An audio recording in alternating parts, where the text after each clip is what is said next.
How to consume the news. St. John the Philosopher here. Regardless of which side of the debate you were on, the fight over the nomination of Supreme Court Justice Brett Kavanaugh was an ugly affair. In discussions about it with various people of differing opinions, it was clear that the whole debacle was a case study in media confirmation bias. And it serves as an illustration of the huge shortcomings we have in the way we absorb and process information in the age of the internet. So, as a bit of a public service, I'm going to provide a primer on how to consume the news in the 21st century.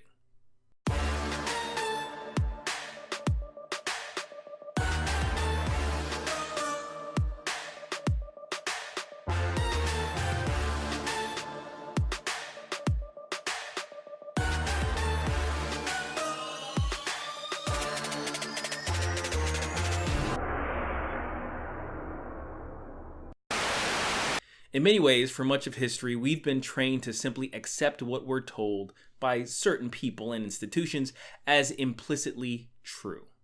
Teachers, scientists, journalists, even government officials were often viewed as trustworthy and authoritative. Time and technology has changed the game, with both the increase in overall education levels and easy access to information. Radio was added to printed media, then television. Cable news introduced a 24-hour news cycle, then the internet, now social media and universal connectivity. We carry around constant access to the sum total of human knowledge, as well as to an unending stream of human ignorance. 2 steps forward, 1 step back, I suppose. But regardless of the immense environmental and cultural changes all these things brought on, the idea of the designated truth tellers has managed to hang around. Only now, we pick and choose who the real truth tellers are based almost solely on ideology. The big social media giants like Google and Twitter are also part of the problem, using algorithms that recommend more of the same, allowing us to create impenetrable ideological bubbles and thereby building the image of a world that doesn't actually exist. All this being the case, we need to relearn how to take in and process information in the modern age. Using a recent example that made its way across my social media feed, I'll share 3 principles I use in my pursuit of truth. Principle 1. Question everything. One of the things I hate most about news in the social media age is that it's often the case that you find yourself at the end of what amounts to a perverse game of telephone. Here's how it usually goes. There's a study or an announcement or a statement that originates a certain set of information. Journalists get a hold of it and write a story that may or may not be entirely truthful and comprehensive, with a breathlessly clickbaity title. The story circulates through social media where people almost exclusively only read the headline and come to a conclusion based on it alone. The final stage is when it passes on to being generally accepted by a large swath of the internet. A clue to this is the appearance of what I call infomemes. They're short, supposedly informative statements superimposed over a somewhat relevant picture. I think it was on the way to that final stage when I first encountered this story about a lawsuit concerning La Croix sparkling water. It was through a friend. I received a tweet with a definitive declaration that La Croix sparkling water contains cockroach insecticide. Right! The next day I got a similar message via text from someone else, this time with a link to the news story attached, thankfully, because I needed to check this out. When my friend first told me about La Croix, I did what we should all do right away and asked the most important question. Is this true? With the story in hand, at least I had the starting point from which I could figure that out. Oddly enough, the article itself was a lot fairer to La Croix than the headline, but I still had more questions. You see, it's not enough to ask the simple and obvious questions. In today's environments, you have to dig deeper. Don't just ask one question, ask a dozen.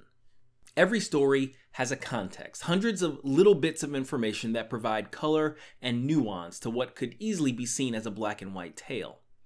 So the next principle to properly consume news in the 21st century is to qualify it. We're not just asking questions just to be irritating. Do you know the McAllisters are going to France? You know if it's cold there? Do these vans get good gas mileage? Gee, kid, I don't know. Hit the road. The purpose of the questions and their answers is to deconstruct the original narrative of the story and rebuild one that more closely resembles reality in order to qualify the information it's trying to convey. Now, the idea of narrative is an important concept, so let me detour a bit.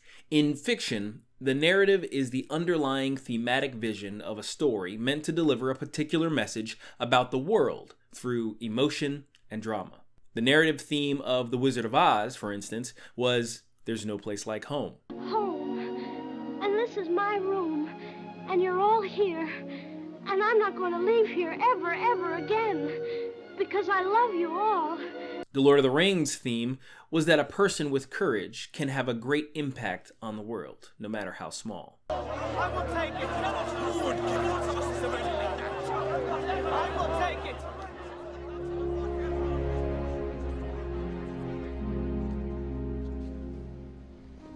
I will take the ring to Mordor.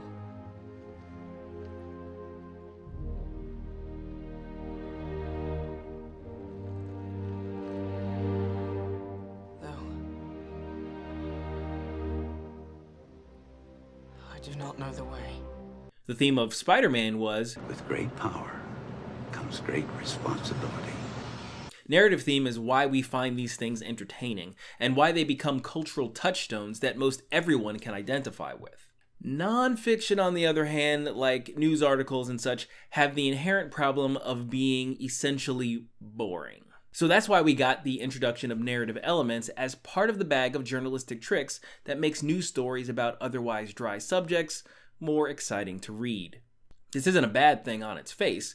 Narrative elements are kind of like a spice for bland food. The problem, in my view, is that the pursuit of narrative has supplanted the pursuit of truth. The otherwise bland food is now too spicy. It's okay. Water. See. Give the spicy mayo. My husband's had some spicy food. Can I get some milk? I heard milk makes it worse. I don't think milk makes it worse. They're burning into my skull. My memories are going away. It's really just too chilly. That's not that spicy. It's too chilly. Narratives in the news often reflect the narrow worldview of the writer, to the detriment of, or altogether neglecting, any information that may challenge that position. This is what we mean when we talk about bias. And this is what has to be qualified before you can take a news story seriously. Okay, back to La Croix. As I discovered in my research, La Croix sparkling water does not, in fact, contain cockroach insecticide. By the way, notice the deliberate use of the word cockroach to evoke a more acute sense of disgust. This is classic narrative construction. Anyway, insecticide is a pretty sophisticated concoction, so that just didn't make sense to begin with, that it would be an ingredient in fizzy water. La Croix does contain, however, a compound called linalool, which, to be fair, is used in some insecticides. But here's the thing. Linalool is a natural occurring chemical found in flowers and spice plants like mint. That's a far cry from the scary, toxic-sounding cockroach insecticide highlighted by the headline. They might as well have said that La Croix contains a liquid used in industrial fabrication. That would be water, because water jet metal cutting is a thing.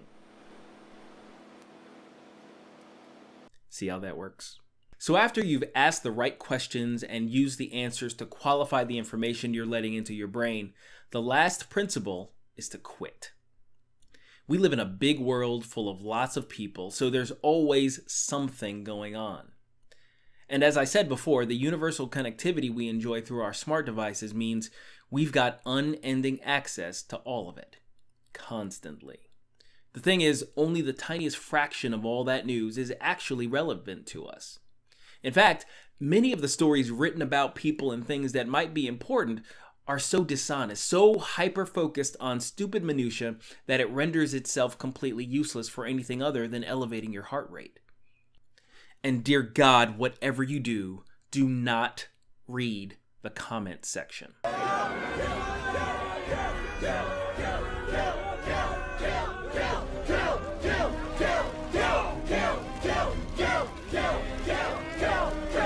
Joking aside, we all need to resist the call of whatever strange dopamine hits we get from internet culture and do something better with our time. Read a good book, exercise, spend time with friends and family. Whatever it is that can bring more light and joy into your life, do that more than you do any of this other stuff. I know it's difficult, but it's good for you. You'll thank me for it. Tell me what you think of this video. What do you think about the media and how we get our information in the modern age? What do you do to get away from all that terrible internet stuff? Discuss in the comments. In the meantime, be sure to like, subscribe, and share for more videos on religion, culture, and politics. That's all for today. This is St. John the Philosopher. Goodbye, God bless, and I'll see you in another video.